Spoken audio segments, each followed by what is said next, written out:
హైదరాబాద్ గచ్చిబౌలిలో కాల్పుల కలకలం రేగింది. ప్రిజం పబ్కు వచ్చినటువంటి ఒక పాత నేరస్తుని పట్టుకునేందుకు గాను పోలీసులు అక్కడ ప్రయత్నించారు. అయితే ఈ క్రమంలో పోలీసులపై గన్తో కాల్పులు జరిపాడు ఆ నేరస్తుడు.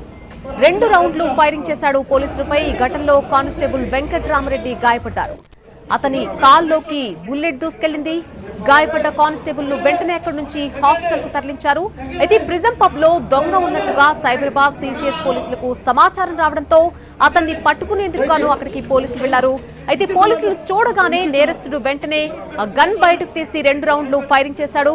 నిందితుడు most wanted criminal Battula Prabhakar గా గుర్తించారు పోలీసులు.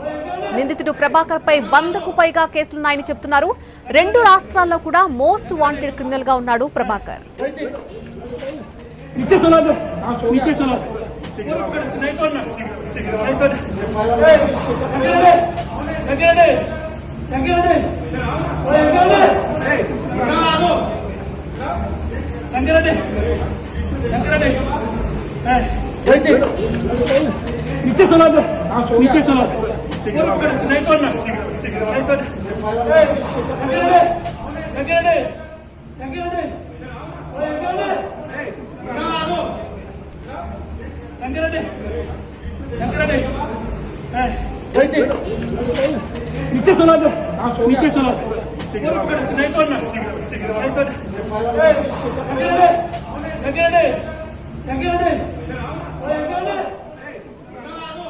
హైదరాబాద్ గచ్చిబౌలిలో కాల్పుల కలకలం రేగింది. ప్రిజం పబ్కు వచ్చినటువంటి ఒక పాత నేరస్తుని పట్టుకునేందుకు పోలీసులు ప్రయత్నించారు. అయితే ఈ క్రమంలోనే పోలీసులపై గన్తో ఆ నేరస్తుడు కాల్పులు జరిపినట్టుగా తెలుస్తోంది.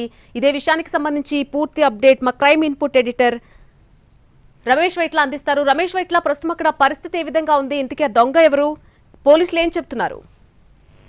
అయితే గచ్చిబౌలిలోని ప్రిజం పబ్ లో కాల్పుల కలకలం సృష్టిస్తుంది. దీనికి సంబంధించి దొంగ జరిపిన కాల్పులో కానిస్టేబుల్ తో పాటు 2 బౌన్సర్లకు తీవ్ర గాయాలు కావడం. ప్రస్తుతానికి వాళ్ళు ముగ్గురు కూడా ప్రైవేట్ ఆసుపత్రిలో చికిత్స పొందుతున్నారు. అయితే ఒక ఫీచర్స్ అంటే ఇటీవల కాలంలో బీదర్ కావచ్చు, అఫ్జల్గాన్ లో జరిగిన కాల్పులకు సంబంధించిన దొంగలకు సంబంధించిన ఫీచర్ ఒకరు కనబడుతుంది.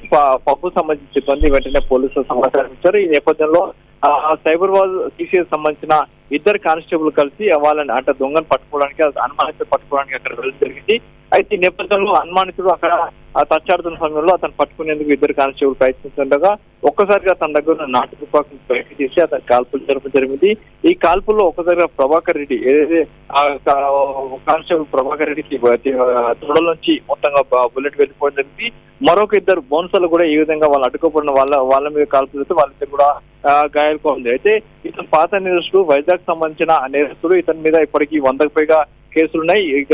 ఇతను 2020లో వైజాగ్ పోలీసులకు చిక్కాడ, తర్వాత కోర్టులో శిక్ష విధించారు.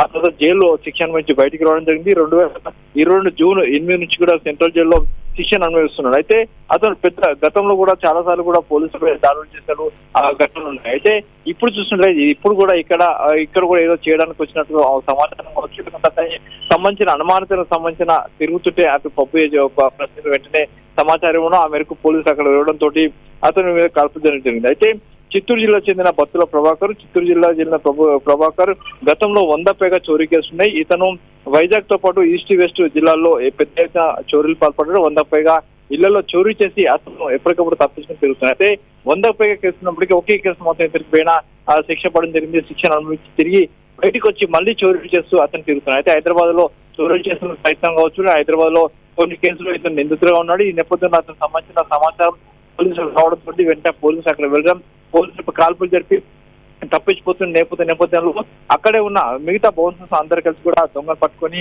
వెంటనే పోలీసులకు అప్పగించడం జరిగింది. అయితే ప్రస్తుతానికి పోలీసులు ఆ బత్తుల ప్రభాకర్ విచారిస్తున్నారు. అయితే ఇతను సంబంధించి అటు హైదరాబాద్ లో ఎందుకున్నాడు, హైదరాబాద్ ఏం చేయబోతున్నాడు అనే విషయం తెలుసుకునే ప్రయత్నం చేస్తున్నారు. అయితే ఇతని దగ్గరికి నాటు తుపాకీ ఏ విధంగా వచ్చింది, ఎక్కడ తీసుకొచ్చాడనే విషయం కూడా తెలుసుకున్న ప్రయత్నం అయితే అధికారులు చేస్తారు. ప్రస్తుతానికి ఎవరైతే గాయపడ్డ కానిస్టేబుల్ అయితే ఆసుపత్రిలో చికిత్స పోతారో, బౌన్సర్ కూడా ఆసుపత్రిలోనే చికిత్స పొందుతున్నారు. Right Ramesh Vaitla, thanks for the update.